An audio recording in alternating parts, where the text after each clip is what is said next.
Está começando mais um podcast Alternativa no Ar, e você que está aí, não se esqueça, compartilhem com seus amigos com a hashtag Alternativa no Ar, deixe o seu like e também os seus comentários. E agradecimentos aos nossos patrocinadores Alfa Alimentos, Outsource, Sakura Alimentos e Niplan.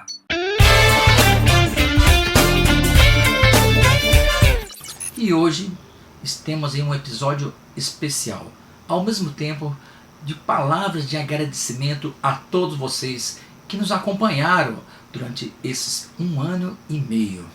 E a gente está encerrando essa primeira temporada do podcast Alternativa no Ar. Foram 75 episódios.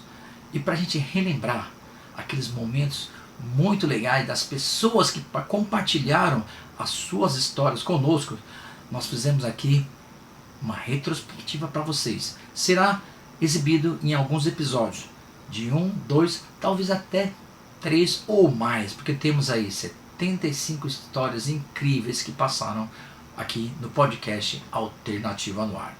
Então eu quero aqui, ao mesmo tempo, agradecer a todos vocês que nos acompanharam, dizer que foi muito importante para mim esse crescimento profissional que eu tive estando com vocês e também essa vivência que eu tive de conviver com todas essas pessoas incríveis que contaram as suas histórias de vida.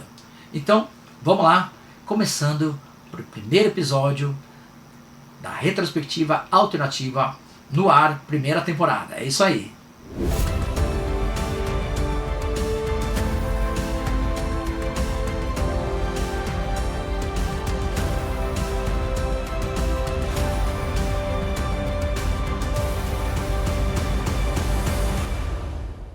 E descobrindo, assim, com muito orgulho, né? Sim, com certeza. De ser brasileiro, né? Exatamente. De ter essas diferenças. E que a gente também carregar essa cultura, né? Que nossos avós trazem, né? Então, dessa experiência que eu tive no Japão, eu pude tirar o melhor que eu aprendi do Japão. E pude ver o quanto a gente pode fazer essa integração, né? Das coisas boas que o povo brasileiro tem, da alegria, da espontaneidade, exatamente, do jeito brasileiro, e ao mesmo tempo o quanto o japonês é diferente, né? O disciplinado, metódico, responsável, né? Respeitoso. Sim. E ver, puxa vida, que legal poder ser descendente e poder entender esses dois lados. Sim. Né? E trazer justamente essas coisas positivas, né? Tanto do brasileiro, que tem, como você falou, o calor humano, que é muito importante, que o brasileiro acho que é conhecido no mundo todo, principalmente desse calor humano, a receptividade que tem com as pessoas, com os estrangeiros. O brasileiro, né? Já chega abraçando, né? Já tem esse costume. A gente fala, aqui no Brasil um estrangeiro chega, senta num bar, daqui 2 horas ele tá comendo churrasco na casa do cara lá, né? Eu vou te dar um exemplo. Eu fui responsável no Brasil, como parlamentar, como deputado federal, do evento do centenário de imigração japonesa na Câmara dos Deputados. Então eu fiz um requerimento para o presidente da Câmara solicitando uma sessão de homenagem ao centenário de imigração. E lá nós recebemos o príncipe herdeiro Naruhito, que hoje é o imperador. Né? Então você sabe, né, que no Japão as pessoas, quando chega um príncipe, um imperador, eles abaixam a cabeça. Eles não têm essa informalidade. E a gente organizou esse evento e nós entramos numa quarta-feira nobre na Câmara dos Deputados com o príncipe herdeiro. Certo. Fizeram uma fila. E os parlamentares brasileiros dos dois lados, né? Certo. E é engraçado, né? A gente é respeitoso, mas tinha deputado que chegava dando tapinha nas costas do príncipe, né? Ô, príncipe, tudo bem? Não é como se fosse amigo de muito tempo, né? Então, essa é a espontaneidade do brasileiro. Né? E que o pessoal gosta, né? Gosta. A primeira, assim, pode até ter um impacto, mas depois ele o japonês deve ter ficado impactado, né? Mas é a forma do brasileiro. Exatamente, né? que é um lado muito positivo, né, do brasileiro, né? Esse lado, né, de você ter esse calor humano e você carregar, né, a gente tem essa oportunidade, né, de carregar esses dois lados, né? Ah, legal. Karen, agora conta pra gente aqui qual foi a sua primeira experiência, né, artística, porque tem uma foto aqui que a gente tá vendo aqui, olha só. Essa daí é você? Sou eu. Tá até meio amarelo, assim, né? Porque a É foto foto já antiga, é antiga. Já não precisa revelar a idade, né? Mas você tinha quantos anos nessa época? Eu acho que eu tinha uns 4, 5 anos. 4, 5 anos. Eu comecei a dança típica japonesa, Nihon Buyo, Ai. aos 3 anos de idade. Então eu já subia aos palcos, né? Com 3 anos? Caramba! Palco do Bunkyo, assim, já é bem conhecido já desde os meus 3 anos. E assim, foram seus pais que incentivavam ou você surgiu uma vontade sua própria de querer subir no palco? Na verdade, assim, meus pais incentivaram muito, né? Mas eu tinha muito incentivo da minha obacha, mãe da minha mãe, né? Que ela gostava muito da cultura, da arte japonesa. E a última vez que ela foi pro Nihon, ela até trouxe um kimono para mim. Que legal. Que eu guardo até hoje, né? E acho que a Aya, né? Minha filha, ela usa. Ela já usou já. Nossa. Quando ela fez os 3 aninhos dela. Caramba, então a sua batiana trouxe do Nihon quando você era ainda criança. Isso. E a Aya herdou esse. Olha que legal. Então você guardou com muito carinho, né? Esse kimono, né? Sim, então aí minha mãe passou pra mim e depois eu passei pra Aya agora. Olha só, vai ser uma tradição de geração em geração. Em geração, é isso aí. A Aya-chan tem que cuidar direitinho aí do kimono da mamãe aí, né? E na parte do canto, quem que incentivou você? Quando você começou a cantar? Então, eu comecei com 8 anos.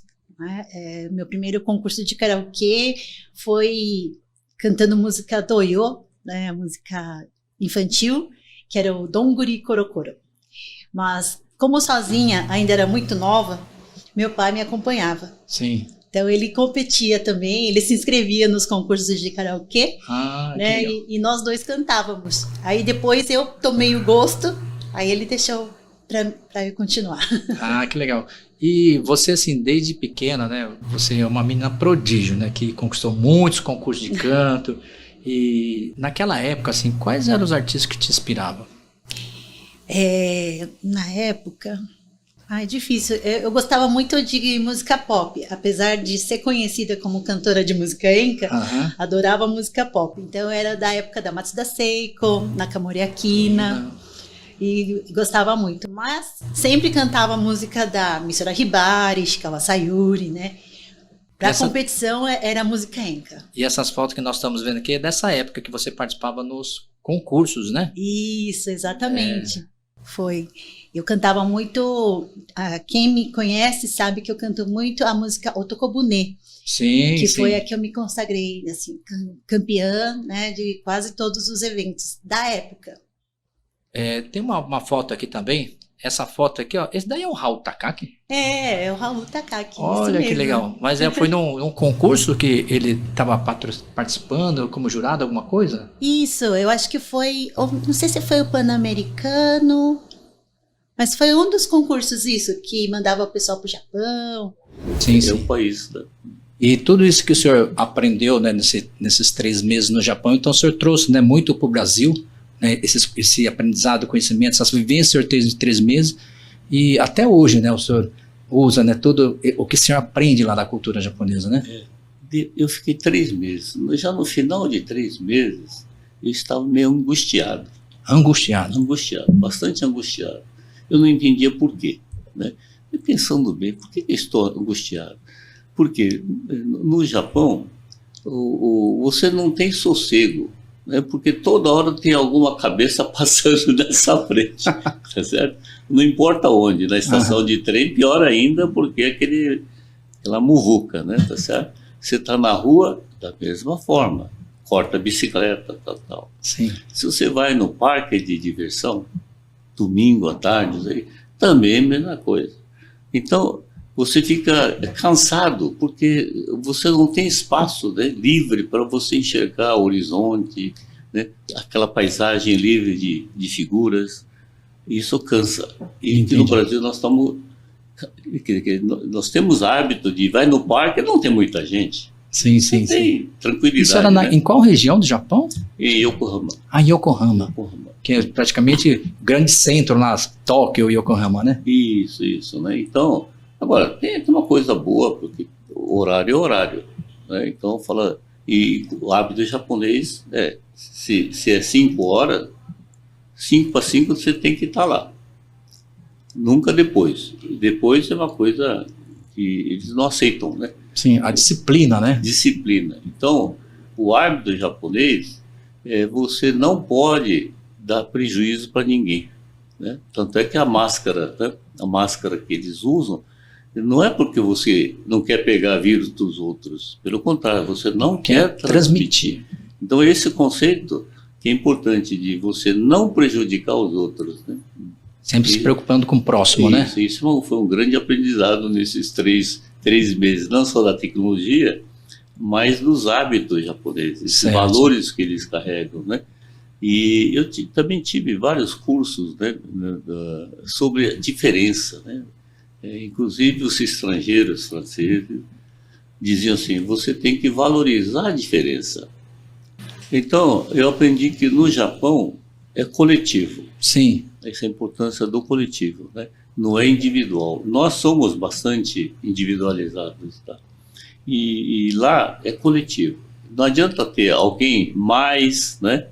Isso eles não querem isso. Sim, sim, sim. Tá, eu acho que isso é uma coisa... Eu também morei no Japão, e acho que a maioria dos brasileiros que voltam, né, aprende aquela coisa tanto na linha de produção ou mesmo no trabalho mais técnico, como o senhor falou, esse trabalho da coletividade, né, sempre se preocupar, você jogar um papel, né, você está jogando, mas você está deixando para alguém pegar, né, então sempre essa preocupação com o próximo é muito legal, né. Isso é uma diferença que nota, né, e uma coisa que e eu particularmente, né, trabalhando na empresa japonesa, sempre a questão da qualidade é muito importante. Sim, né? sim. E na época de 1970, né, a qualidade, a gente fala assim, era Xing Ling, né? A gente chama Xing Ling, naquela época era Xing Ling, produto japonês não tinha qualidade.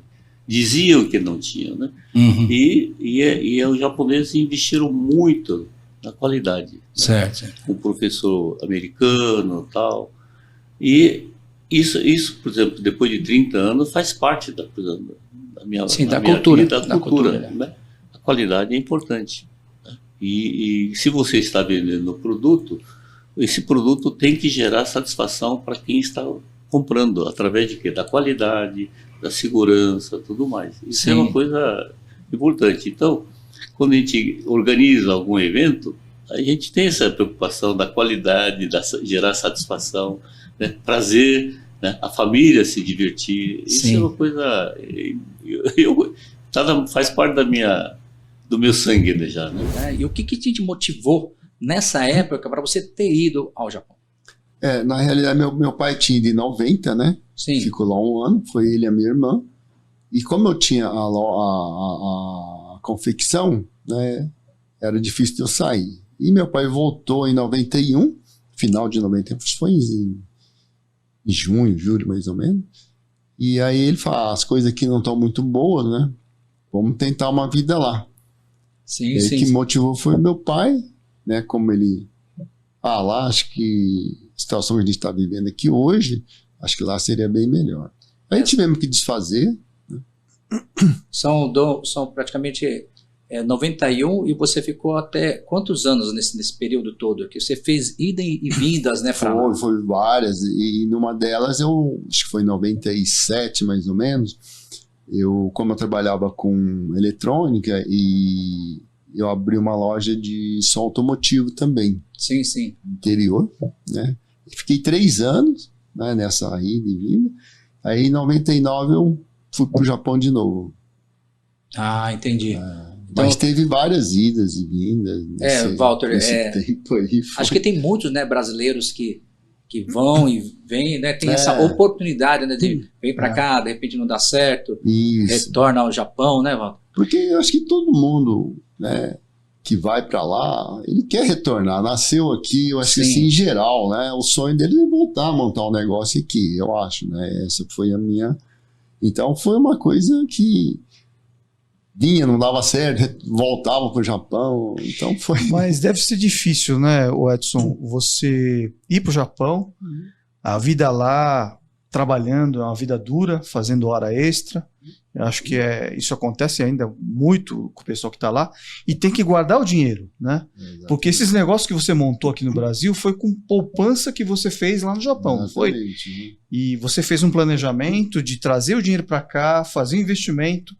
Muitas vezes não dava certo, teve que voltar para o Japão de novo. Sim. Isso. Então, Foi conta um várias pouco para a gente como é que foi essa experiência toda, né? Porque acho que tem muita gente no Japão ainda que tem esse sonho de voltar. Não sei como é que está isso hoje, Joey, porque as pessoas também acabaram fixando vida lá, Sim, né? sim. Aí você ficou quanto tempo nessa Eu só acho fábrica? que só pouco tempo, um ano e meio, mais ou menos. Aí depois você retornou ao Brasil. Ah, não, perdão. Aí, essa parte eu não tinha contado, né? Na verdade, eu fiquei só um ano e pouco nessa fábrica em Saco, depois eu fui para Ueda. Ah, e em Ueda que tá, eu fiquei tá. quase 10 anos, né? Ah, Mais tá. ou Então menos. você primeiro foi para essa fábrica, depois para o Ueda, mais quanto tempo? Aí lá eu fiquei quase 10 anos, né? Aham. Lá foi muito difícil, viu? Uhum. Acredito eu, porque assim, lá tinha aproximadamente, na época, se não me falha a memória, uns 500 brasileiros mais ou menos, né? E Certo. já de história lá de brasileiros já tinha acho que mais de 10 anos, se eu não me engano, lá, né? Certo. Então, certo. assim, e o brasileiro lá era muito maltratado, muito mal visto. Era Nossa. muito mal visto, né? Quando eu cheguei lá, nossa, assim, tratamento parecia que Contou, tá tratando. verdade? Nossa. Sério mesmo, assim, né? Mas eu não culpo isso, os Uhum. japoneses, na verdade, Uhum. né? Porque, na verdade, quem faz isso são os próprios brasileiros. Uhum. Somos nós. Então, assim, quando eu cheguei lá, a gente tinha uma visão que o brasileiro só queria dinheiro. Queria zangueô, né? Hora extras, Hora né? extra. E isso era horrível, na verdade, né? Poxa, eu sempre trabalhei, sempre gostava de trabalhar. Lógico que dinheiro todo mundo quer, né? Uhum. Mas a gente tem que ter o nosso orgulho como ser humano, né? No caso, né? E por mais que sejamos gaijin, considerados gaijin Estrangeiros. né? estrangeiro no Japão, nós temos o nosso valor. Só que eu não via esse valor, né? Eles não valorizavam tanto lá. Quando eu chegava lá, né? Falava assim, ai, né? Falava assim, gritava, né? Ai, vem aqui, sabe? Era uma coisa absurda. Eu fiquei assim assustado. Mas isso foi na primeira vez que você foi também? Foi na primeira. Então, eu saí dessa coisa e fui para Ueda já. Entendi. Então, fiquei. Aí eu fiquei lá nessa empresa. Eu fiquei alguns anos. Fiquei no total. Fiquei uns 6 anos, na verdade, né? 6, 7 anos. Certo. 7 anos nessa empresa. Aí, nesse meio tempo, eu com 20 anos, né? Eu comecei em paralelo também fazer compra e venda de carros usados no Japão também, né? Eu tava, acho que com uns 25 anos mais ou menos. Nessa época você já falava um pouco de japonês, porque eu imagino, né, que deve ter toda uma burocracia, né, para você Exato. vender e comprar, né? Exato. Não, mas olha o que acontece. Eu sempre pensei assim, né? Na verdade, suponhamos, né, que você vai abrir uma empresa, você não é obrigado a saber tudo, Sim. né? Para ser bem sincero, eu gosto de carro, mas eu não sou um aficionado pelo carro. Então, você faz parceiros que entendam de carro, parceiros que sabem falar japonês, parceiros legal. que sabem fazer essa parte burocrática. É isso que eu fazia, né? Na verdade, eu gosto muito de vender. Né? Assim, eu não sei, eu gosto muito de vender, lidar com o público, né? Eu tenho esse prazer, na verdade. Então, eu fiz vários parceiros para fazer a parte que eu não sabia, que eu não tinha muita aptidão em fazer. Lógico legal. que também, assim, eu fui me aprimorando, fui me dedicando a aprender essas coisas, né? Quer dizer, você não via uma barreira, né? Você, para ultrapassar essa barreira, você fazia parcerias, né? Buscar soluções. Soluções, exatamente. é. Né? E eu queria entender primeiro do seu nome artístico, né? Por quê? Porque chama Rei Capoeira Rap. Capoeira Rap. É estranho, né? A maioria dos meus amigos fala, você do Brasil, você fala, não, melhor você trocar seu nome de artista. Ah, é? É decisivo, meu nome de artista, Tomohiko. Tomohiko. Meu nome verdadeiro. Sim. Ah, sim, sim. Acho que vou lançar com esse nome. Nome é Tomohiko. Sim, esses 2, 3 clipes, sim. E você no Japão, como é que você conheceu a capoeira aí? Tem, olha só a foto. É você que tá ali? Sim. E você tá falando. Onde que é essa foto aqui? É na praia, esse vez estágio na Porto Seguro, da Porto Bahia. Segura, Sim. olha que legal. A foto ficou muito linda.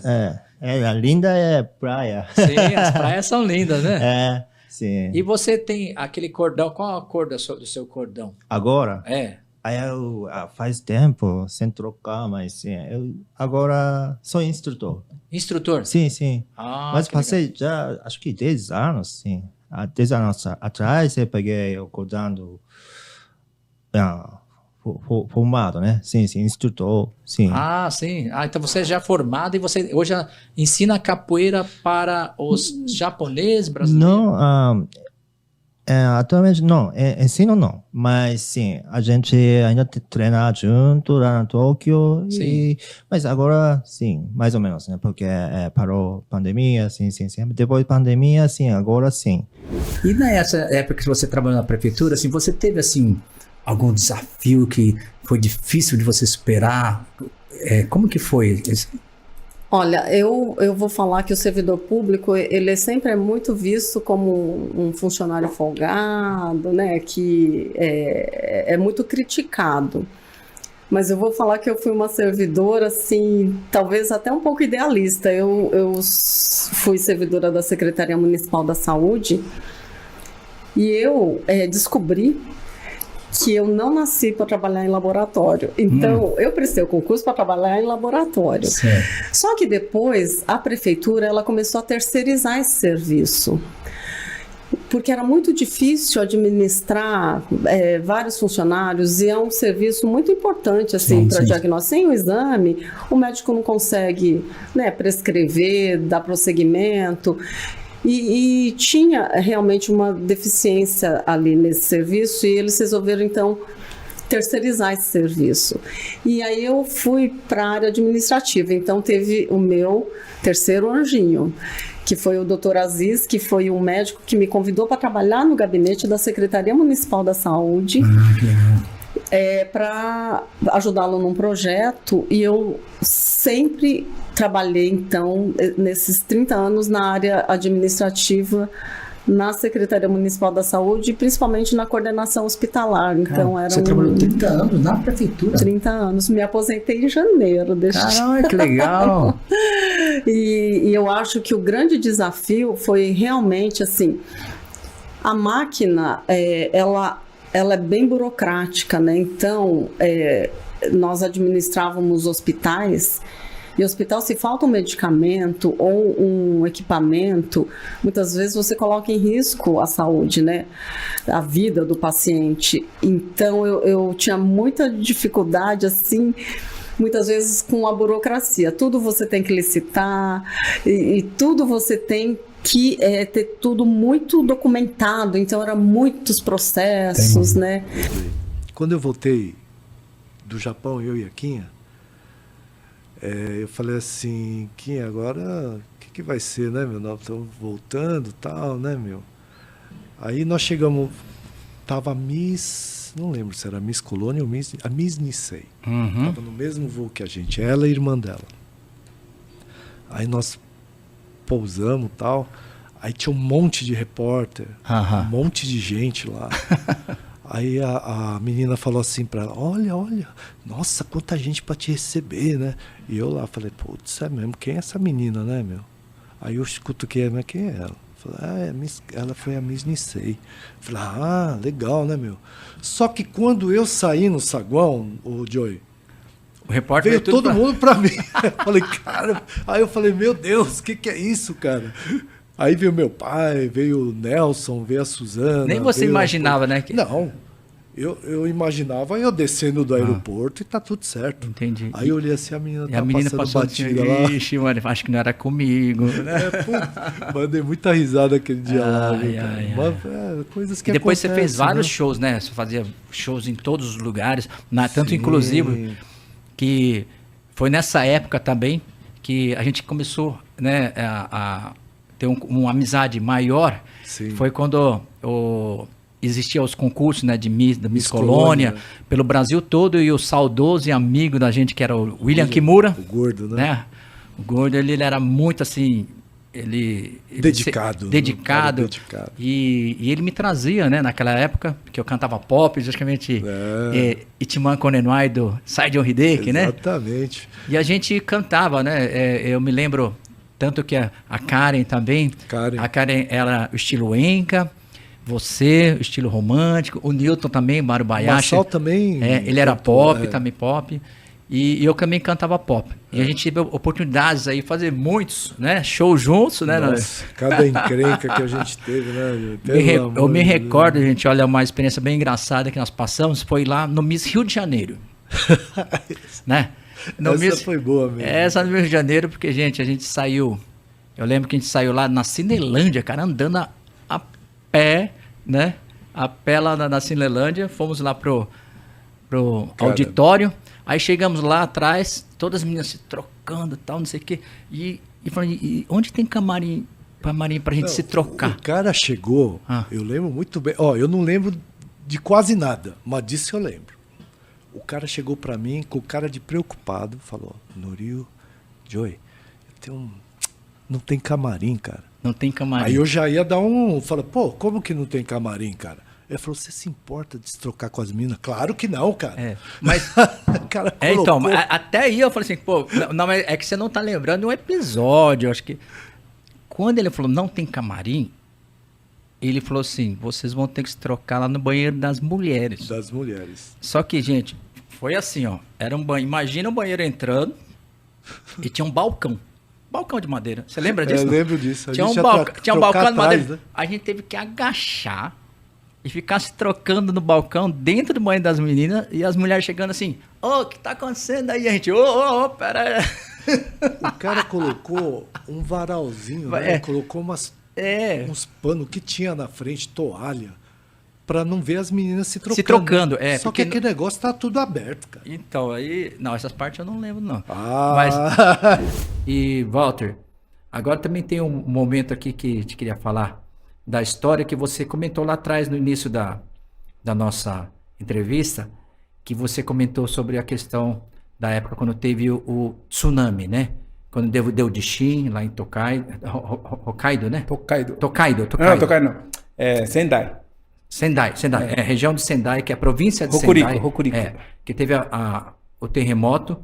E você ficou muito conhecido no Japão, né? Porque você acabou tendo a iniciativa de ser o primeiro, na verdade, a primeira pessoa a conseguir levar ajuda humanitária lá, né? Fora da província foi, né? Como é que foi essa história aí? Então, eu assim, estava vendo a televisão, o que aconteceu numa sexta-feira, né? O Dishin. No sábado de manhã eu acordei, estava vendo televisão e vi NHK, né? As crianças procurando coisa para comer nas lojas de conveniência, no chão, assim, porque como chegou a enchente, então levou tudo, você sabe que os produtos do Japão eles são bem fechadinhos, bem bonitinho, né? Então mesmo a água vindo vai levar o produto, mas não vai estragar, porque tá bem embaladinho, né? Sim. Aí as crianças procurando aquilo para comer. Caramba. Porque não tinha loja para vender. E eu vi ali, falei assim, nossa, como é que tá acontecendo no Japão, um país rico, né, meu? Nunca precisou, sabe?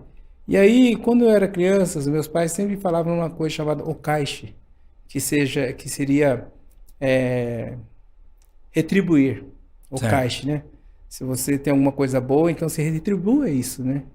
E eu sou muito grato pro Japão de eu estar na posição que estou, de dar a oportunidade de abrir minha empresa lá. Os japoneses têm um carinho muito grande comigo, né? Eu falei, é a hora que eu posso fazer o okaishi. Infelizmente é uma hora muito triste, porém eu vou ter que fazer alguma coisa. Sim. Né? Foi quando eu liguei para a província de Sendai perguntando, olha, eu quero ajudar, o que vocês estão precisando? Olha, a gente precisa de arroz. É só arroz? Porque o arroz a gente faz o onigiri, que é a bolinha de arroz. Sim. Né? E é fácil servir, não precisa de talher, nada. Sim. Né? E tendo arroz, o pessoal consegue se manter. Sim. E Raquel, eu sei que você já teve muitos casos, né? Você já são 10 anos de polícia civil, além da presidência. Mas quais foram assim, os casos que te mais marcaram? Olha, tiveram casos que me marcaram pelo nível da crueldade e da barbaridade em que um ser humano é capaz de chegar. Aliás, eu nem falo que é um ser humano, é uma pessoa completamente desprovida de sentimento. situações em que, por exemplo, um pai manteve em cárcere privado a própria filha durante 3 dias, praticando todos os crimes sexuais contra essa menina, menor de 14 anos. A situação não era de flagrante, ela conseguiu fugir, e quando ela foi até a delegacia de polícia, nós conseguimos ir até a casa desse crápula, desse criminoso, e ali ele confessou a prática de todos os crimes. Representamos por uma prisão temporária que foi concedida e depois convertida em uma prisão preventiva, e ali ele foi mantido preso. Ele não saiu da delegacia, foi direto para a cadeia. Porque tem muitos casos que a gente vê que nem sempre, né, todos os casos que vocês querem justamente pessoas que mereçam, né, tá preso e logo entra pela porta e sai pela porta da frente. Isso também acontece, né, doutora? Infelizmente, porque a gente tem uma legislação aqui no país, no Brasil, em que espera-se, por exemplo, o crime de ameaça. É um crime gravíssimo, porque você está anunciando a prática de um crime grave, hediondo. Então espera-se a efetivação ou de uma morte, ou de um estupro, ou de uma, sei lá, uma tortura, para que depois aquele criminoso seja responsabilizado. Enquanto anuncia através de ameaça, praticamente como se fosse um nada no mundo jurídico, porque a pena é muito baixa e não dá nem substrato para que esse criminoso que está ameaçando que ele permaneça preso. E o que você acha assim que falta, né, para que as pessoas, né, o cidadão comum, né, que às vezes se sente um pouco com esse justamente receio, eles sabem do trabalho da polícia, que eles chegam até levar um criminoso, né, até a delegacia, mas infelizmente, né, pela questão jurídica, né, tantas brechas, né, e o criminoso acaba saindo pela porta da frente, né, que deixa frustrado até a família da vítima, né, e o que você acha assim que ainda precisa ser feito nesse sentido para que nós cidadãos comuns precisamos ter mais essa segurança? Joey, é uma série de fatores. A gente tem uma legislação um excesso de legislação na proteção daquele criminoso e uma ausência de leis para proteger as vítimas. Inclusive, eu fui uma das coautoras, a convite da promotora de justiça Celeste, no Estatuto da Vítima. A gente apresenta ali uma série de situações em que a vítima ela deveria sim ter o aparato muito mais eficaz do Estado quando vítima. E aqui no estado de São Paulo, muitas vezes o sentimento comum para nós, policiais, é um sentimento de frustração. Muitas vezes estamos limitados ou até mesmo impedidos de fazer o que sabemos fazer de melhor, que é proteger a população e combater o crime. E na área de oncologia, quando a senhora começou a trabalhar mesmo na oncologia, foi quando a senhora voltou para o Brasil? Não, lá na Suíça e na Alemanha eu participei de alguns hospitais que tinham pacientes com câncer. A senhora já trabalhava. O meu treinamento no seminário da Lucas Clinic, que era um hospital de câncer de Arlesheim, era já uma maneira diferenciada de cuidar dos pacientes. Eu tocava piano para os pacientes. Olha que legal. E fazia o máximo possível para que eles se sentissem bem, né? Também, quando eu voltei, aí eu fui para a enfermaria do pronto-socorro, do Hospital das Clínicas, e eu fazia trabalho de pacientes terminais no próprio pronto-socorro, na despedida do paciente em coma. Eu já dava plantão numa UTI em Guarulhos, eu fazia despedida da família. Então, essa minha preocupação com o ser humano e a transcendência. Eu nunca achei que a morte fosse um limite, eu achava que a morte era uma continuidade. Eu sempre trouxe esse conceito para o próprio paciente e para a família. Então, essa conexão minha é eterna. Eu fico depois conectada com os meus pacientes, faço orações, tento estar nos rituais. Assim como eu já tive uma conversa com Deus, eu peço que me permita que eu traga as pessoas o máximo possível para a vida. Então, eu estou sempre indo atrás das esperanças, da oportunidade, e aí é onde entra a ciência. Eu sempre busquei o conhecimento além do possível. Eu não sei quantas vezes eu já estive em Nova York, quantas vezes eu estive em Houston, quantas vezes eu estive em Lyon, onde eu trabalhei até antes da pandemia, com países de baixa e média renda, sempre buscando mais e mais acesso. No Japão também já estive várias vezes, no GAN Center, em várias instituições, estive vendo Proton Beams, que é um tipo de aparelho que não tem radiação, que nós precisamos trazer para o Brasil, porque protege o cérebro bom da criança, e ela consegue continuar se desenvolvendo. E eu percebi muito cedo que o conhecimento, ele é aquilo que o Francis Bacon diz, o conhecimento é poder, mas que seja o poder não para você se arvorar do conhecimento, mas que seja um poder para você transformar o mundo, para que você possa dar condições às pessoas de terem mais saúde, de viverem mais e melhor. Até emocionado assim, porque muitas vezes a gente, isso serve também até para as pessoas que estão assistindo, né? Sim. Eu converso com primos meus e eu falo, caramba, o Japão é tão bom, mas assim, eu lembro, toda vez que eu me aproximo da comunidade, eu lembro do meu pai, sabe? Sim. Meu pai faleceu faz 1 ano. E aí meus primos lá no Japão falam, mas o Japão tá difícil, tá complicado, a gente que trabalha em fábrica, é um desespero, é tudo a mesma coisa e tal.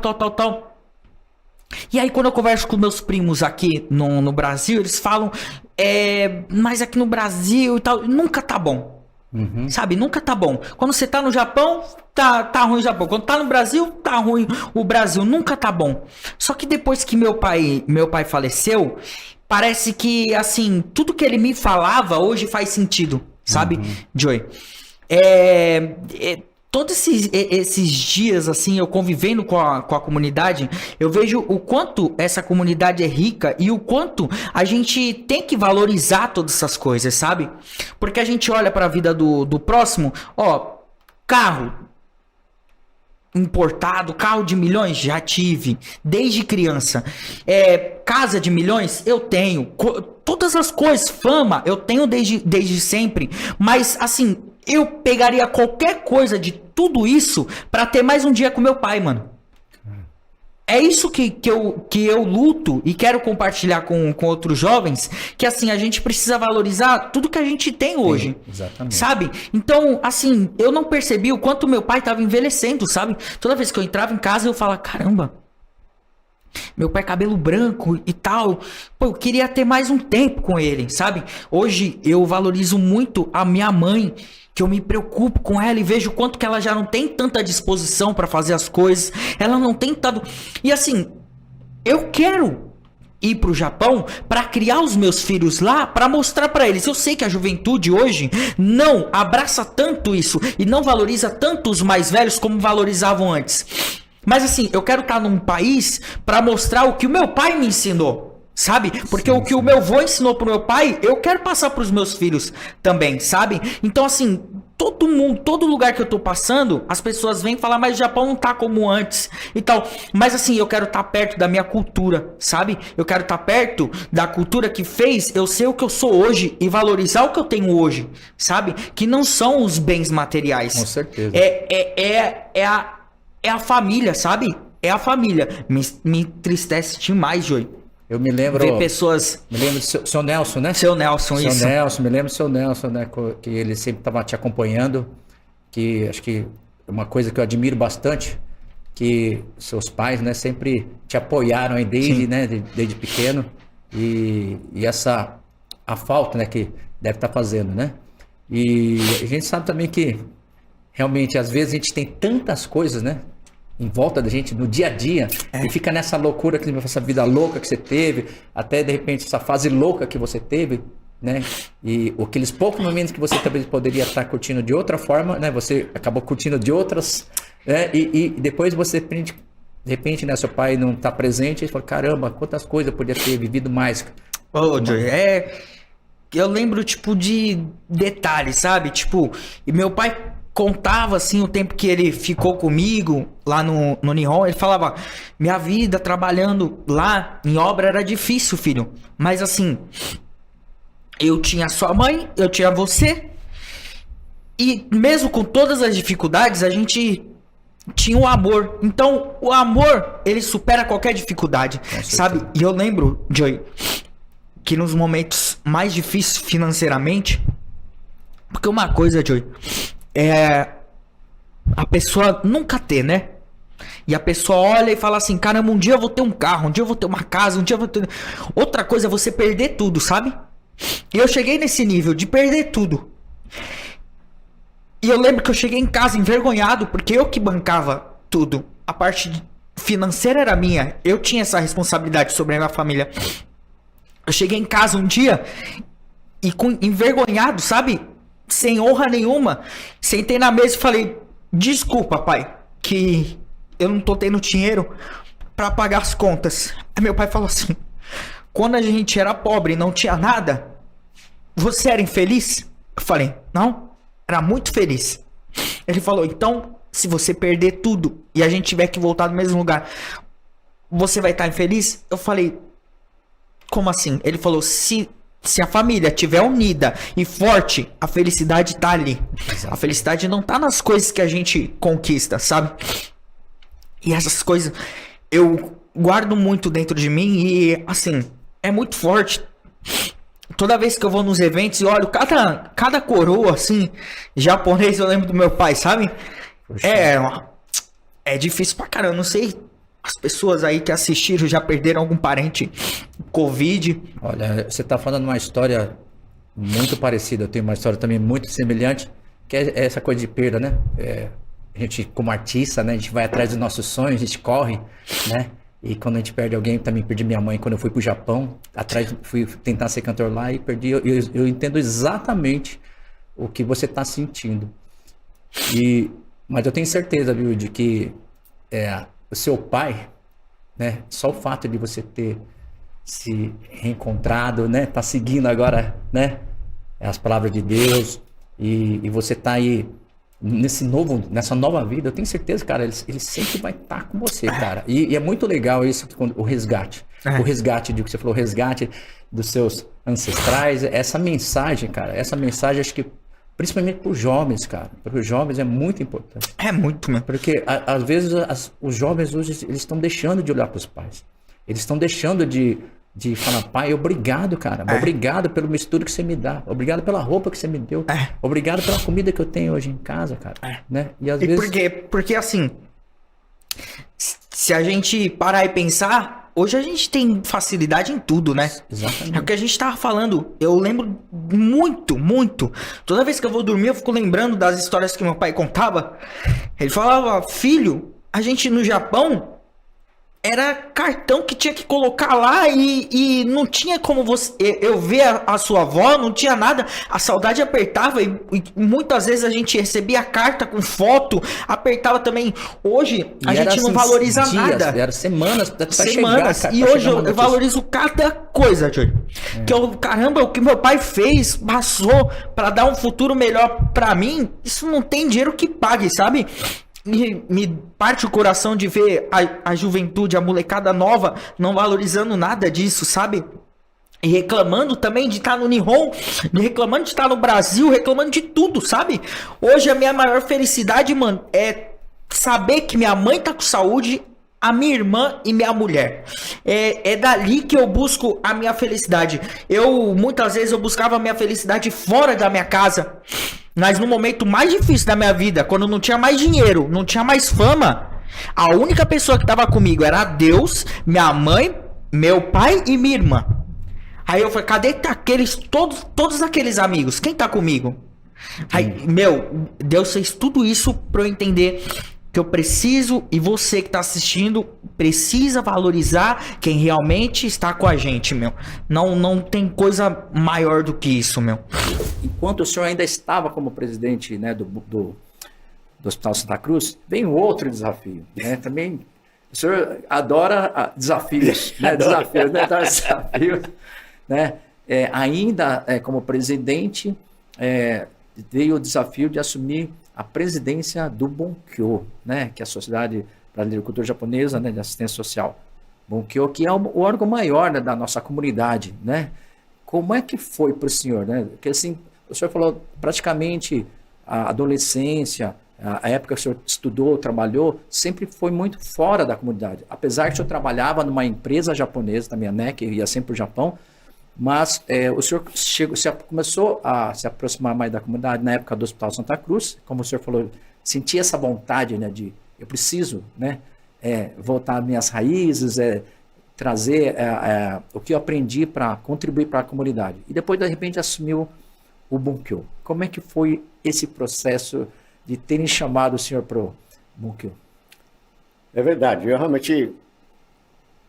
eu acho que no fundo, viu, eu tinha vontade de trabalhar com o Bunkyo. No fundo, quer dizer, conhecendo um pouco, eu não conhecia muito o Bunkyo, mas eu gostaria de trabalhar. Eu acho que eu tinha esse sentimento lá no fundo, né? Mas porque como eu estava ainda com um mandato no Hospital Japonês Santa Cruz, como presidente, eu falei, não dá para carregar 2 fardos ao mesmo tempo. Mas aí o pessoal insistiu tanto que era no final do mandato no Santa Cruz e eu aceitei em maio de 2019 como presidente do Bunkyo. Né?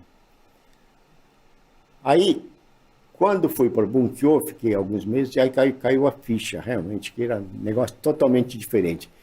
Trabalhar na Ericsson, na NEC, no Santa Cruz, tudo era quase uma empresa, né? Uma filantrópica, sem fins lucrativos, mas não deixava de ser uma empresa, tratar como uma empresa. Né? Sim. Agora, Bunkyo é uma associação, né? Sem fins lucrativos, lógico, mas que não tem renda. Não tem, né? Hospital mal vem, todo mês pinga receita lá. Sim. Agora, Bunkyo nada, zero, né? Vivia de doações ou de eventos. Shows de fazer para arrecadar ingressos e pouco dinheiro. Mas aí, também isso era um lado da história. O outro lado é outra vez, gente, né? Então, eu pensei muito como vamos estabelecer essa prioridade. O que nós vamos fazer prioritariamente? Fizemos uma reuniões várias vezes, estabelecemos algumas prioridades e eu elegi, depois de tudo isso, falei com os diretores, vou eleger 2 pontos importantes. Relacionamento. Relacionamento entre nós, internamente, relacionamento Brasil com toda a comunidade. Nós Brasil, temos 2 milhões de Nikkeis, descendentes de japoneses. Ou mais, talvez. Esse é um número totalmente estimativo. Temos hoje 210 mil brasileiros trabalhando lá no Japão. E talvez fora também temos. E, segundo o levantamento de 2018, tem 410, 420 associações de comunidades, Brasil espalhado pelo Brasil inteiro. De Kaikans? Kaikans, ditos Kaikans. É uma enormidade de número. Né? Então, achamos que eu devia começar a entrosar com esses Kaikans, toda essa comunidade que está espalhada pelo Brasil. Cada um isolado na sua área, cada região. Sofrendo, né? Cada um com sua angústia de se manter, né? E principalmente nessa pandemia de 2 anos, a coisa piorou muito. Né? Sim. Então, como eu falei, estabeleci então prioritariamente o relacionamento. Relacionamento que, no fundo, conhecer um ao outro e levar para eles ou trazer deles experiências e como podemos ajudar, onde que tem uma sinergia, né, que podemos aproveitar e financeiramente podemos, lógico, tirar alguma vantagem disso, e ajudar mutuamente. Todo mundo sabe, em 89 foi aprovada a reforma da lei de imigração que abriria as portas para Nisei Sansei, e isso seria implementado em junho de 1990. Né? Então eu pensei, bom, se eu escrevo um projeto, né, dizendo que eu chego em abril e começo a pesquisar desde o início, né, qual será aí a trajetória dos decassegues que a gente já sabia de antemão que iria explodir, vamos dizer assim, iria ter um aumento espetacular no número de brasileiros com descendentes de japoneses que iriam para o Japão, né, que o lado japonês ele se interessaria por esse meu projeto de de pesquisa que felizmente legal. foi o que aconteceu, né?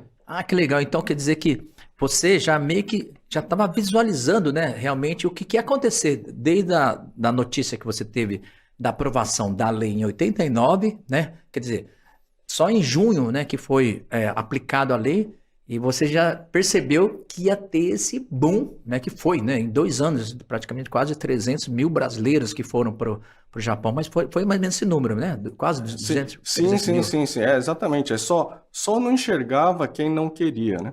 Porque quando eu ainda, cursando jornalismo e trabalhando lá no Jornal Paulista, nós fizemos...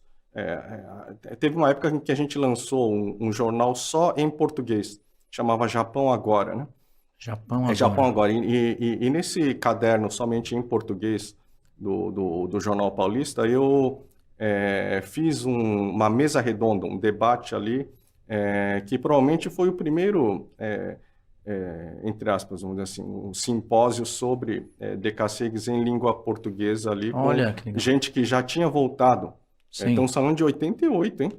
De 88, 87, 88. Gente que já tinha trabalhado lá, tinha voltado, né? Isso em 88? Um outro que estava querendo ir trabalhar, e mais o professor Wakisaka, do Centro de Estudos Nipo-Brasileiros, enfim. E havia ali... E também convidamos um representante de empreiteira, né? De agência recrutadora. Sim. De trabalhadores para o Japão. Então, naquela época a gente ficava falando assim, provavelmente já existem, incrível, mais de 10 mil Nikkeis brasileiros estão indo para o Japão de decassegue, e eu lembro bem que a gente já estava abismado com a grandeza do número, né? E estamos falando de 10 mil. Será que é 10 mil? Será que é 15 mil? Esses 10 mil, eu estava lá, viu? Eu fui em 88. Através do nosso amigo William Kimura. Nossa, então você é o pioneiro dos pioneiros. Né? Então, e não era difícil prever, vamos dizer assim, que com a abertura de 1990, com a reforma que... realmente. Porque antigamente só podia visto de turismo, de estudante, né? Como estudante também. E trabalho, para que você de estudante, você só podia renovar de 1 ano e depois mais 1 ano. Aí em 90 que, né, foi aprovada a lei de 3 anos de trabalho, né?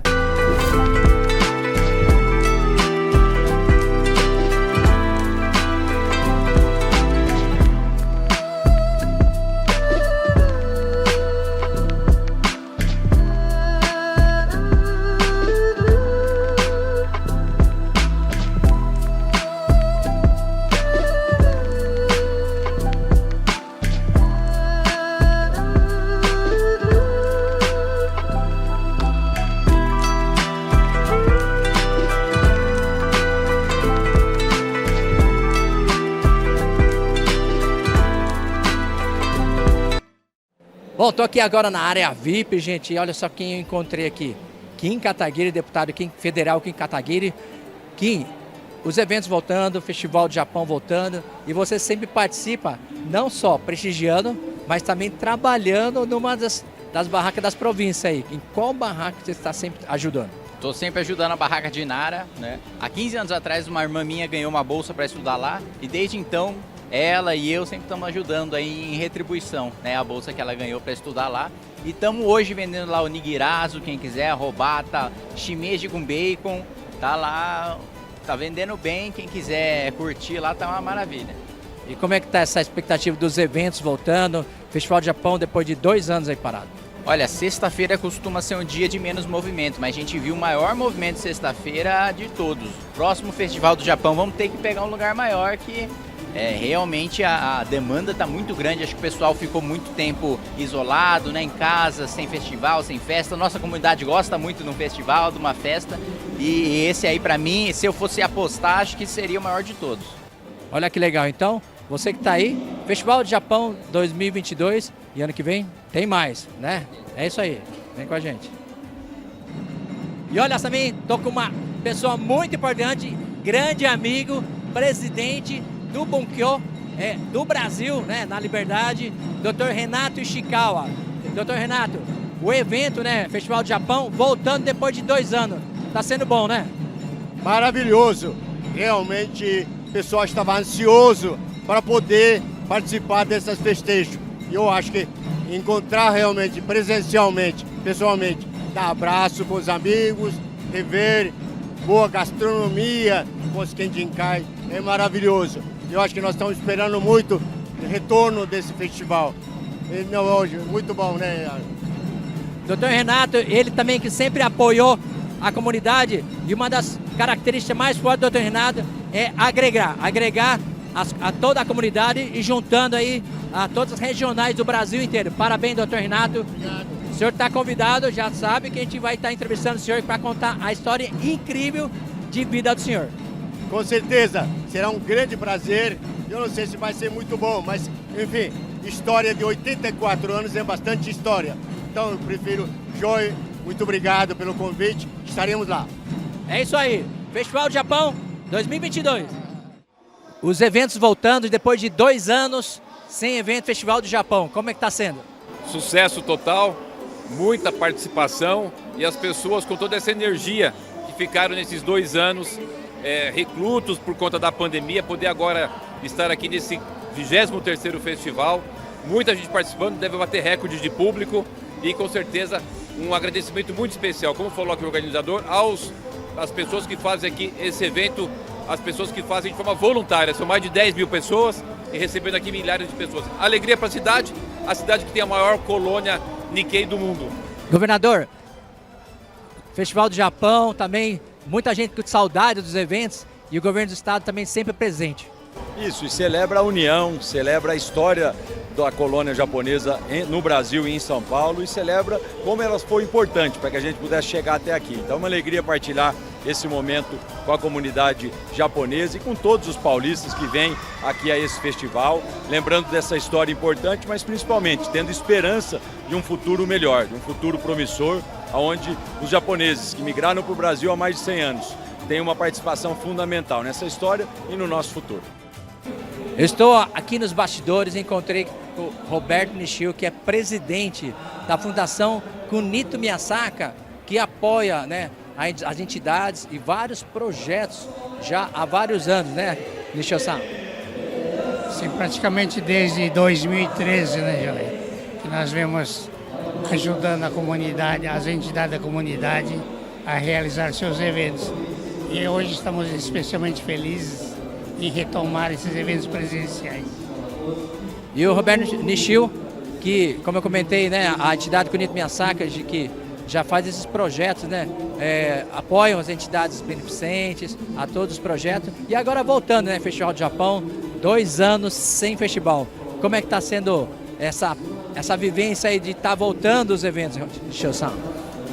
Bom, ontem já recebi notícia de que estavam muito cheios aqui hoje, então deve ser um sucesso absoluto, né? É isso aí, então, Festival do Japão 2022, vem com a gente. Eu estou aqui com a deputada federal Rosana Vale, que é da Baixada Santista, muito conhecida e muito amigo, né? Do nosso grande amigo também, Johnny Sasaki, vereador lá de São Vicente. Você já participa aqui do Festival do Japão e agora o evento retomando. É isso mesmo, para mim é um orgulho poder estar aqui. Tive o privilégio em 2008 de estar no Japão, na cidade de Kobe, falando sobre o centenário da imigração japonesa no Brasil. Foi maravilhoso para mim, lá eu conheci o Johnny Sasaki e eu tenho feito muitas reportagens, porque eu era repórter antes de ser deputada, contando essa amizade, né, entre Brasil e Japão, sobretudo na minha região, porque o primeiro navio com as primeiras famílias de imigrantes japoneses saiu de Kobe, foi o Kasato Maru, e chegou a Santos. Então, para a gente é muito forte e nós temos um orgulho ali na Baixada de termos essa amizade com os japoneses. É isso aí, deputada, muito obrigado também pelo apoio que você dá à nossa comunidade. E Festival do Japão 2022, é isso aí. Você começou a cantar com uns 4 anos de idade, né, que você começou a cantar. Isso. Você falou que começou cantando músicas nos concursos de música japonesa, né? Você falou, você decorava. Você chegou a fazer aula de japonês também, Fiz. não? Ah, você fez aula de japonês? Eu fiz, eu cheguei a fazer. Tinha o Nihongaku em Rolândia. Aham. Eu comecei a fazer lá. Aí eu não vou me lembrar a idade exatamente, mas provavelmente foi na mesma época. Só que aí a nossa professora foi embora para o Japão. Nossa, era japonesa mesmo? Era japonesa mesmo. Então foi por isso que eu não dei continuidade. Entendi. Mas eu cheguei a começar. E aí depois, em Rolândia não tinha mais, né? Como ela foi embora e eu ainda era muito nova para ficar indo para Londrina com essa frequência de durante a semana, por exemplo, para fazer Nihongaku, né? Não conseguia. Então eu fiz até uma certa idade, não me recordo quando foi que ela foi embora pro Japão. Mas acredito eu que eu deva ter feito pelo menos até uns 8 anos de idade por aí, acho que eu cheguei a fazer. E você lembra hoje um pouquinho assim de algumas coisas, assim? Consegue soltar umas frases, não? Não consigo. No máximo, se eu for num karaokê lá na Liberdade, talvez eu consiga ler alguma letrinha ou outra ali ainda por dedução. Katakana, hiragana. No máximo, assim, no máximo.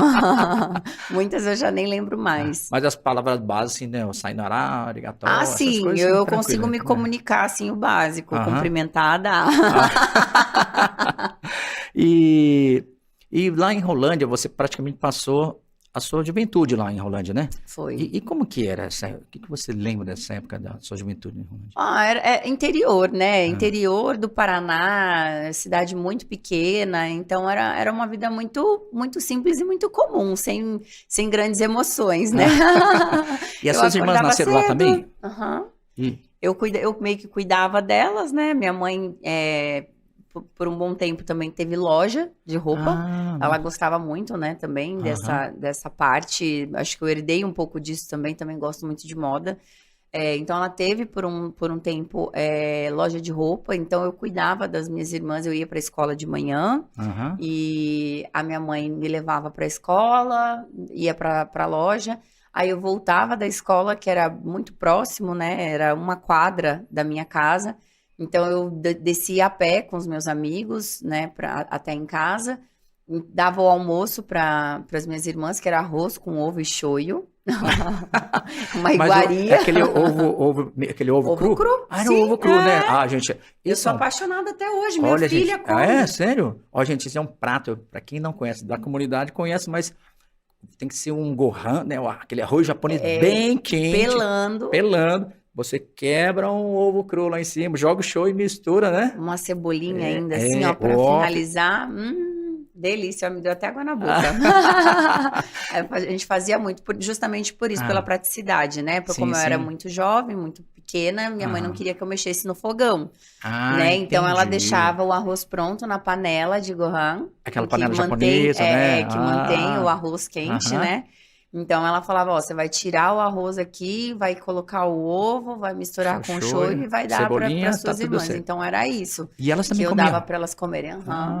Dava o almoço para elas, ajudava a preparar o lanchinho, levava elas para a escola. Você tinha quantos anos nessa época, né, com as suas Olha, irmãs? eu acho que eu não tinha nem 10 anos. Nossa, então você já acabou assumindo responsabilidade assim, né, de adulto, né, para cuidar de 2 irmãs, né?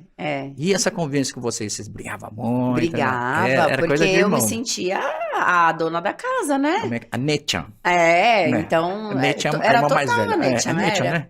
Era mesmo. Tem então, que ser bem... eu me sentia ali nessa posição quase que de mãe. Então, quando a mãe não tá, quem manda aqui sou eu. Então, eu era bem brava, assim. Eu brigava bastante com elas. A gente teve uma infância, assim, um pouco de conflito. Eram as duas que tinham um ano de diferença. E a Priscila, né? As duas que tinham 1 ano de diferença só, elas brincavam muito mais. Sim. Né? Eu tinha 5 anos de diferença para elas, então eu queria era botar ordem na casa, porque senão, quando minha mãe chegava do trabalho, se não tivesse tudo em ordem, era para mim que sobrava, né? E às vezes até se faziam um complô, vocês se uniam as duas contra você. Era sempre. A Patrícia me bateu, mãe. E 2008, então, foi uma época que você também participou, né, nos 2 grandes concursos, né? Que foi uma retomada, na verdade. Foi aí que você voltou? Eu estava todo esse tempo, dos 19, 18 anos até os 22, 23, em off, vamos dizer assim, né? Mais na rede social, fazia um trabalho ou outro para algumas marcas morando em São Paulo, mas não era agenciado e nem estava focando nessa carreira.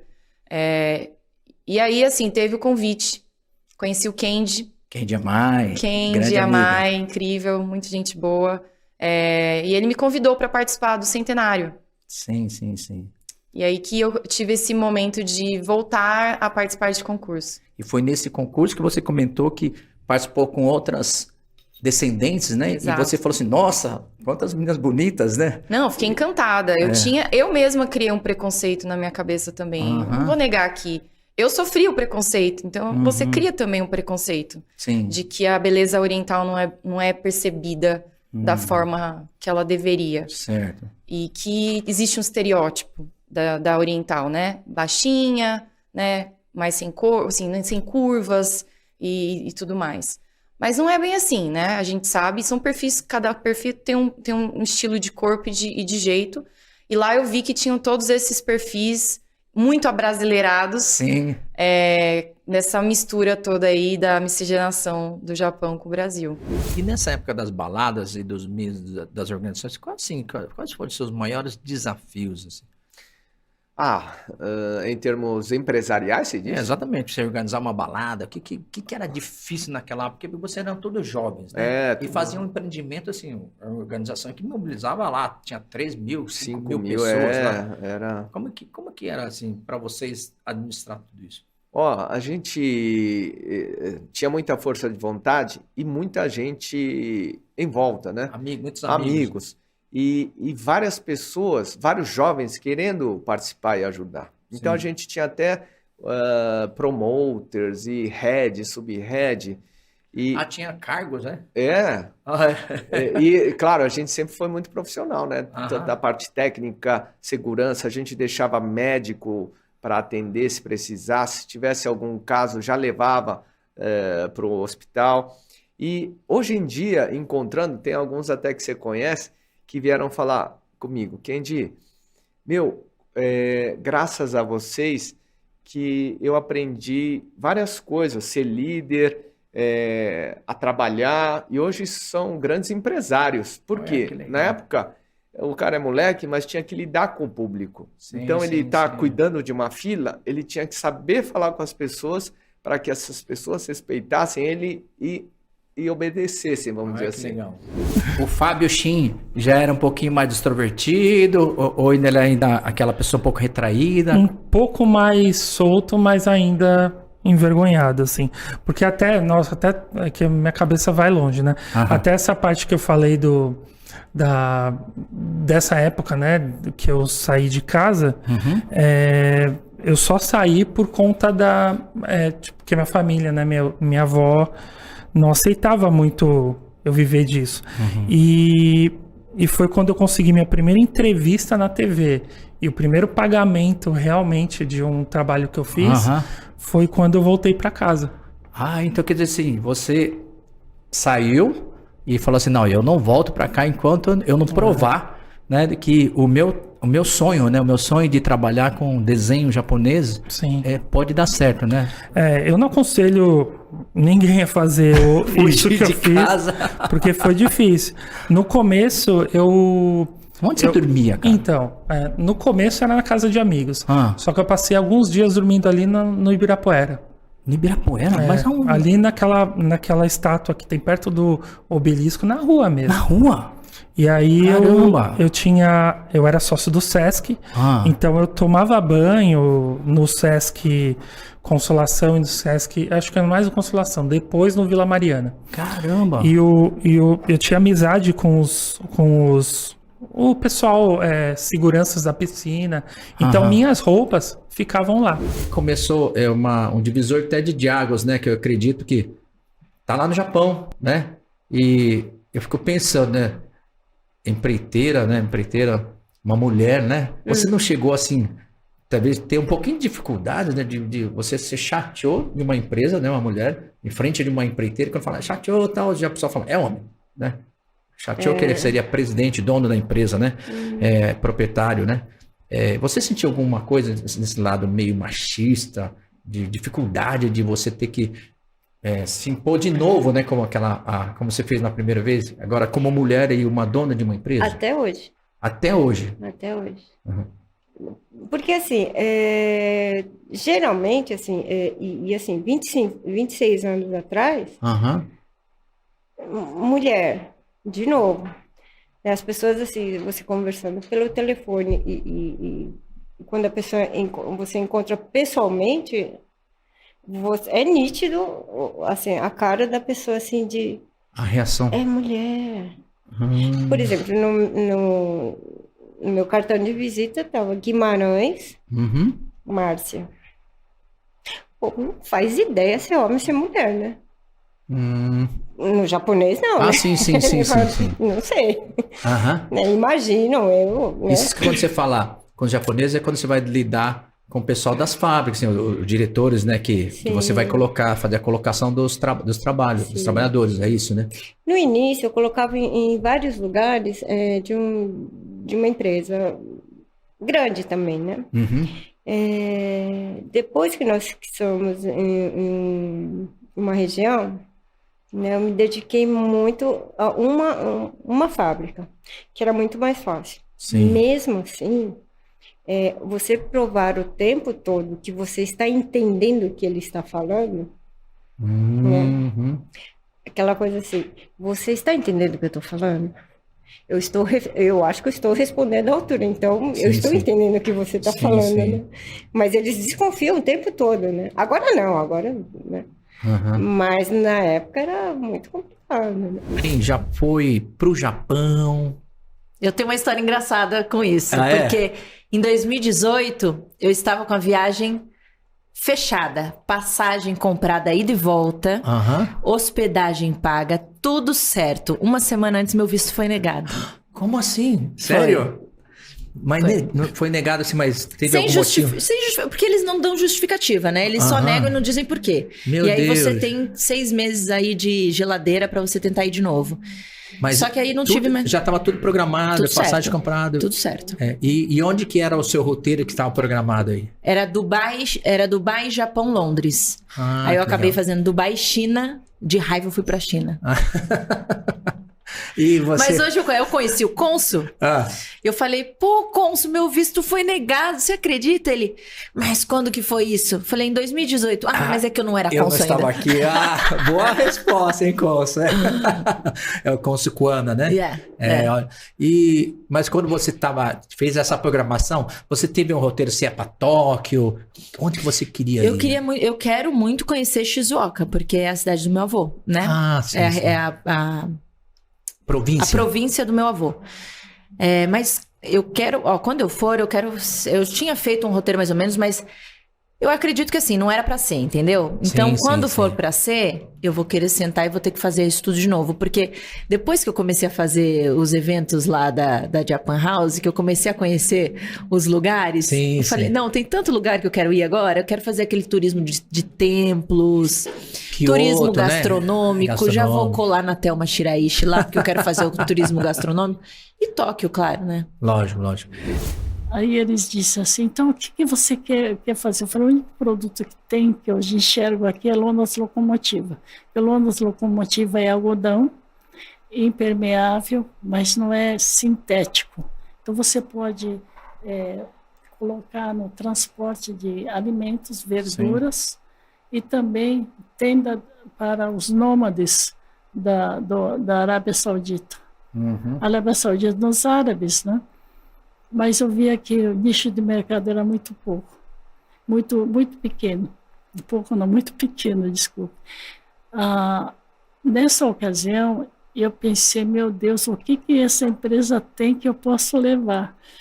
Aí eu vi sandália Havaianas, perguntei para eles, essa sandália não é plástico, que material é esse? Aí você não sabe que isso é borracha expandida? Nossa, é borracha, então não resbala, né? Então não é plástico, não é borracha expandida. Eu olhei bem, falei, nossa, que interessante. Aí comecei a checar, não tinha nenhuma marca de sandália de dedo renome no mercado, não tinha. Sim, sim. Alguns produtos de surfwear tinha, mas só naquele nicho. Aí, um dia, o presidente, né, na época, eu posso falar muito abertamente, Fernando Tigre, que ele tinha vindo da Alcoa, ele disse, e aí, Ângela, o que você resolveu? Aí eu disse, Fernando, eu quero levar a Havaiana. Ele falou, você enlouqueceu? A Havaiana é calçado de pobre, não sei o quê. E eu disse assim, mas esse é um produto que dá para bater, dá para levar para o mundo, porque ninguém tem sandália de dedo com borracha expandida. E outra coisa, Zori é do Japão, acho que vocês copiaram o Zori. Que é aquele parte do encaixe, né?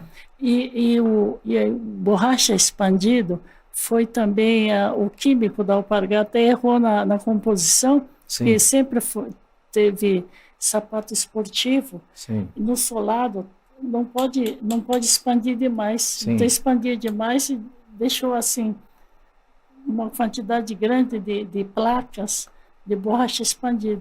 Aí um dia um funcionário simples olhou aquilo e falou, nossa, dá para fazer alguma coisa com essa placa, não pode jogar fora.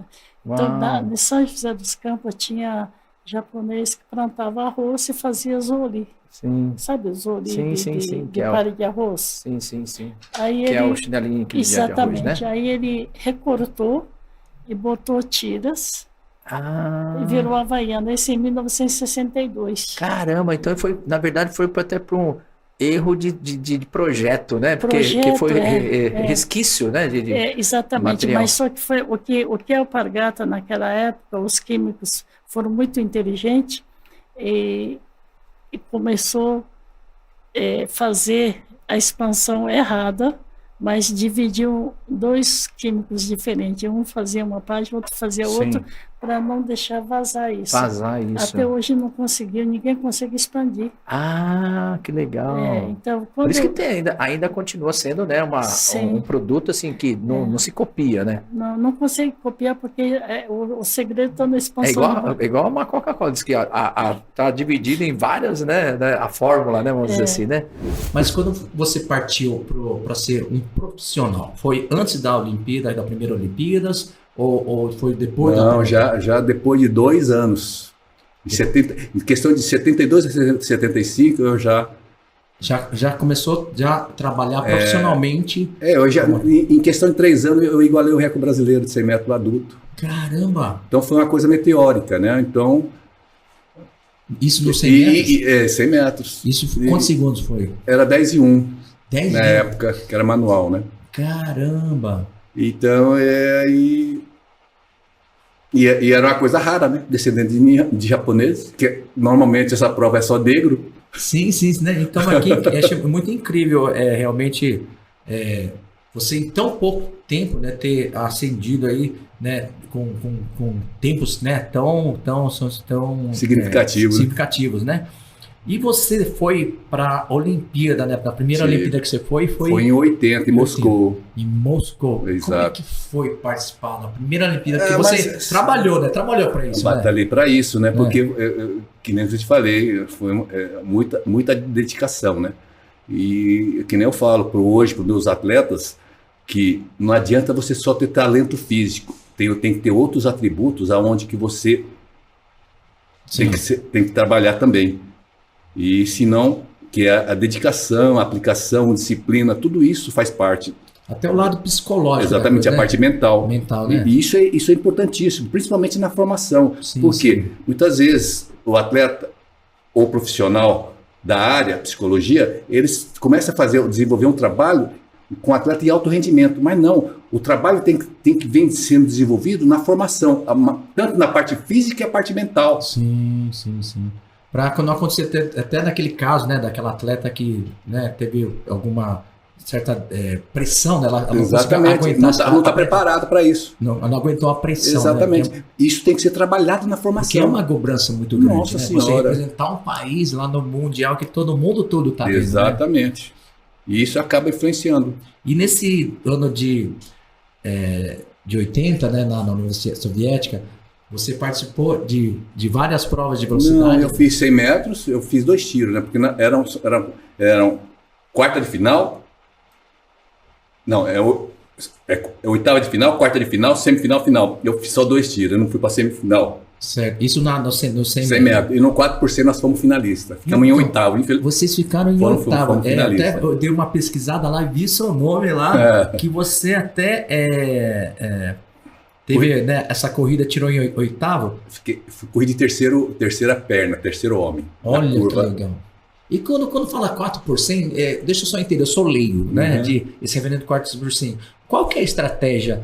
Quem tem que ser o mais rápido? É o último ou o primeiro? Não, depende da característica individual de cada atleta. Por exemplo, um atleta que sai bem do bloco, tem uma aceleração boa e que faça uma boa curva, vai sair de primeiro.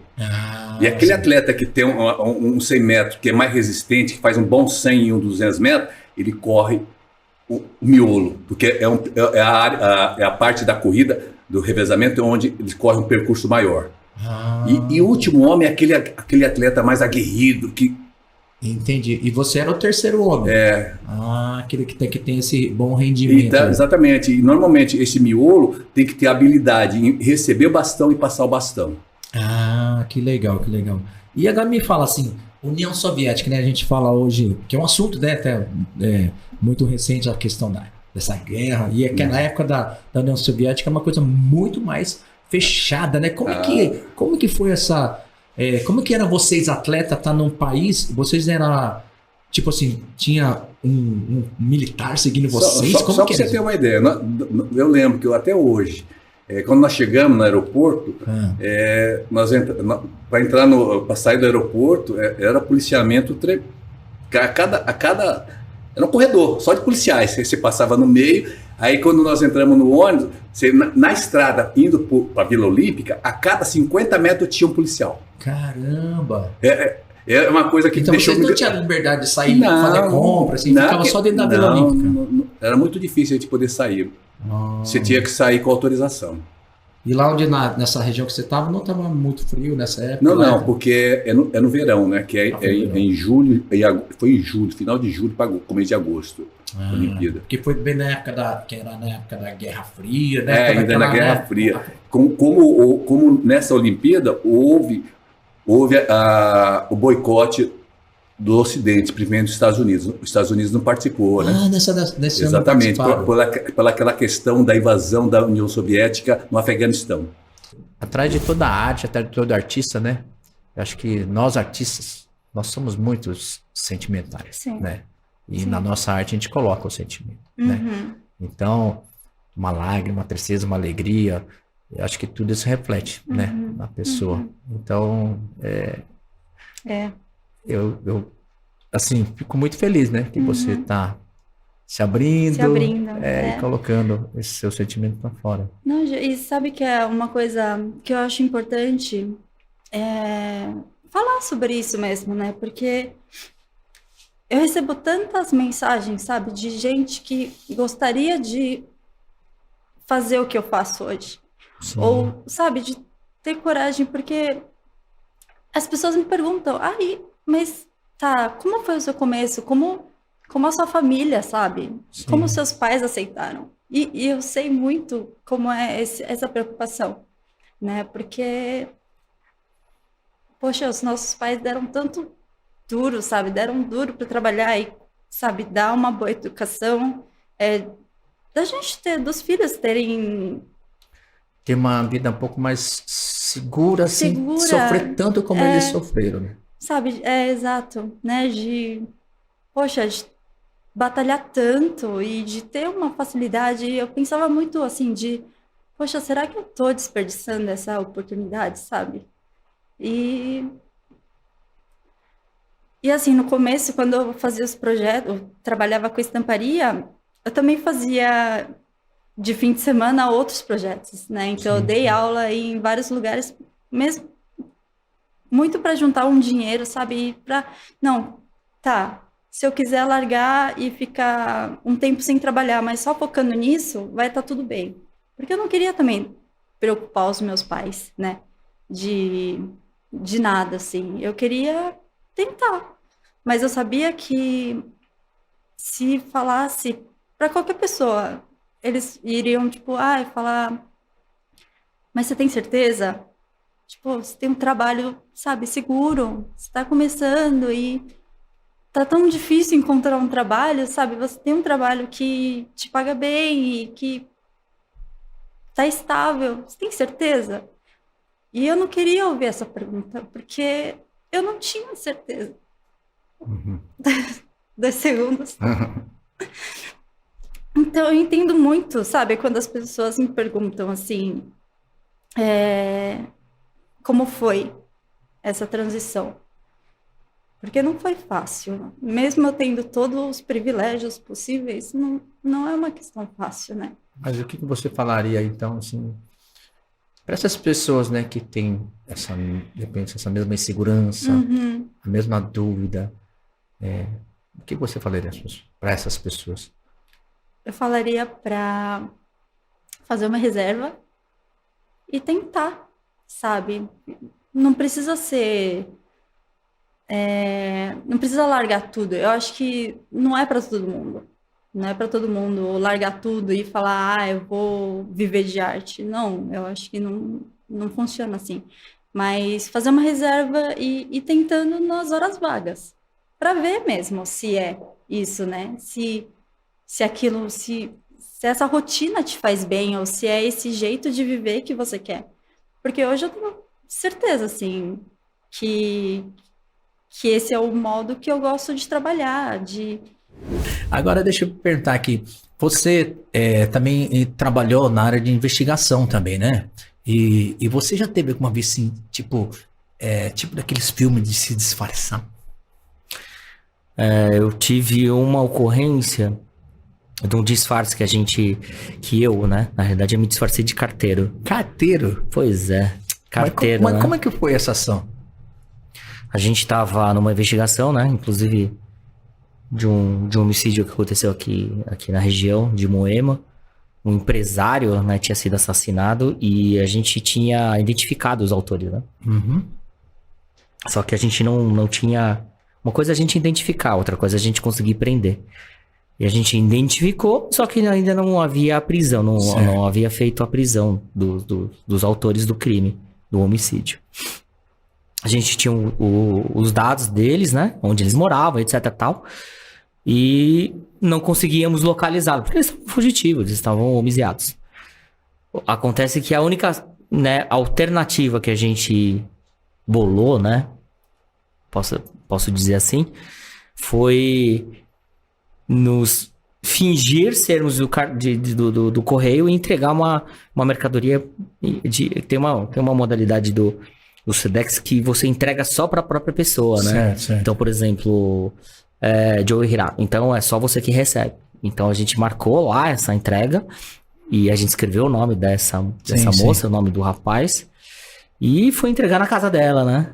Onde ela morava com a mãe. Ela estava fugida, ela não tinha... A gente não sabia o paradeiro dela.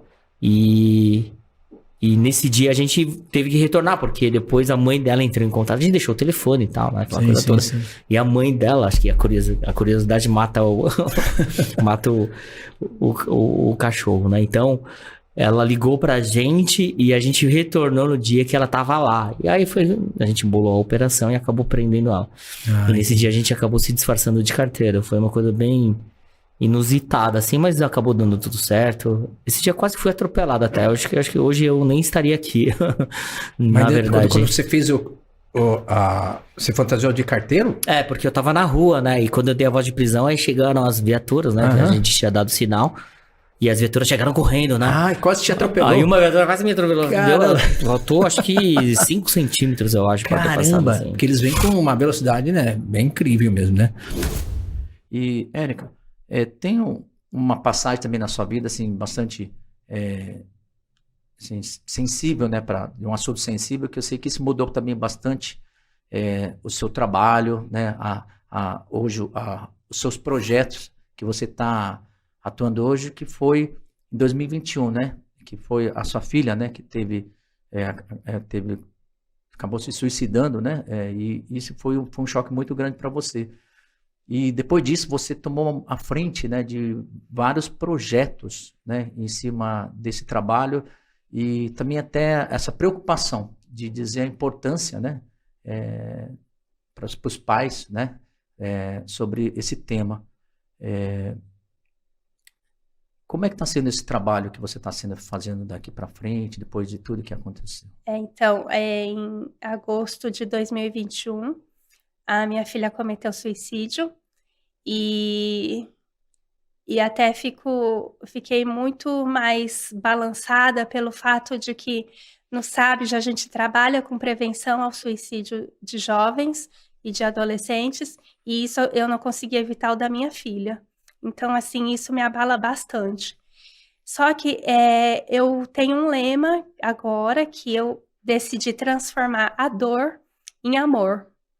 Então, assim, a minha filha, ela era muito engajada politicamente e socialmente em Araçatuba. Ela estava em Araçatuba. Sim.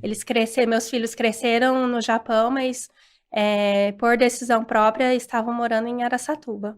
Não fui eu que mandei, eles que foram. E aí, a Melissa, ela era muito engajada socialmente dentro da cidade. Então, eu sabia de alguns projetos que ela tinha dentro da cidade, mas eu não sabia de todos. E eu fiquei sabendo no velório que as amigas dela vieram me falar que ela tinha muitos projetos sociais. Então, era campanha do agasalho, arrecadação de cesta básica, de alimentos para homeless e limpeza de praças públicas. Então, desde os 12 anos, a Melissa, ela tinha um grupo em Araçatuba chamado Protagonismo Juvenil, onde ela e os amigos dela escolheram esse nome e faziam várias obras sociais na cidade. E um desses projetos que não chegou a ser implementado pela Melissa, mas era um projeto dela, era a campanha contra a pobreza menstrual na cidade de Araçatuba. Uhum. E ela tinha comentado alguma coisa comigo, ela falou. E ela falou para mim assim, nossa, mãe, sabia que tem adolescente que não vai para a escola na época que está menstruada porque não tem absorvente. Então, é um dos grandes números de evasão escolar, é isso, é a pobreza menstrual, que aí está ligado com a dignidade feminina. Sim. E tudo isso ela me passou, eu não sabia disso, e eu não sei como ela teve acesso a isso. Sim. E aí ela me passou isso. E aí ela deixou essa campanha para que eu desse continuidade. Então, eu comecei a dar continuidade, comecei esse projeto no Japão. Então, arrecadei absorventes no Japão. Nossa. E mandei para o Brasil. As caixas chegaram semana passada, em Araçatuba. Porque um dos pedidos da Melissa é que a doação seja feita para o Fundo Social da cidade de Araçatuba. Chegou no Brasil, depois o senhor foi se adaptando, foi já aprendendo português. Tinha uma convivência, já contato com a comunidade japonesa? Ou Meus era mais... pais nunca tiveram contato com a comunidade japonesa. Esteve em Bastos, né, onde a gente ficou, porque lá é comunidade só de japoneses. E é interessante como tem uma foto da primeira escola lá que eu fui, só tem Nikkeis, né? E a professora era brasileira e todos com cara de japonês. Então, para você entender, né? E foi lá que meus pais começaram a se adaptar, porque no primeiro momento eles não ficaram fora, depois eles entraram numa comunidade e os amigos ajudaram muito, por isso eu acho o relacionamento, a amizade, uma coisa extremamente importante. Com certeza. E eu aprendi também nesse primeiro contato dos meus pais com o Brasil, né? Todos ajudaram muito meus pais.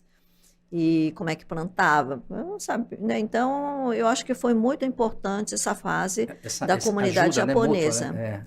Né? Comunidade japonesa, porque todos passaram provavelmente por uma situação similar, né? Quando chegaram no Brasil. Então, e depois, eu acho que meus pais depois, quando eles foram vieram para São Paulo, ele não tinha tanto, assim, ele não foi para uma comunidade, porque estava junto com a tia, que morava não dentro da comunidade japonesa. Entendi. Meus pais nunca fizeram questão que nós frequentássemos, porque eles queriam que, já que está no Brasil, frequentasse escolas brasileiras, né? Entendi. Então, nós não tivemos contato com a comunidade japonesa, mas meus pais tinham amigos niqueis que ajudaram ele muito. Entendi. Né? Tanto que meu pai foi trabalhar, quando veio em São Paulo, numa fábrica brasileira, né? Então, sempre trabalhou com brasileiros, mal falar português, mas quem tem, eu acho que isso é muito importante, sabe, na vida. Sim, sim. As pessoas que têm uma profissão, uma técnica, conhecimento, isso é uma profissão, é muito importante, seja de agricultor, de eletricista, como meu pai era, alguma coisa. Para a gente ser alguma coisa na vida, tem que ser profissional, conhecer profundamente alguma coisa. Porque lugar para trabalhar sempre tem. O que não tem lugar para gente que não sabe nem isso nem aquilo. Não tem lugar para isso, né? Então, sempre tem falta de bons profissionais. Então, tem que se investir. E foi assim que meus pais sempre investiram nos filhos. Nossa, pessoal, que legal, né? A gente ter visto aí tantas pessoas que passaram no nosso podcast durante esses 1 ano e meio. E olha, gente, tem muito mais, porque tem tantas pessoas aí que passaram que a gente não pode deixar de mostrar para vocês alguns trechos. Então, aqui a gente se despede desse primeiro episódio da retrospectiva e aguardem o próximo episódio. É isso aí.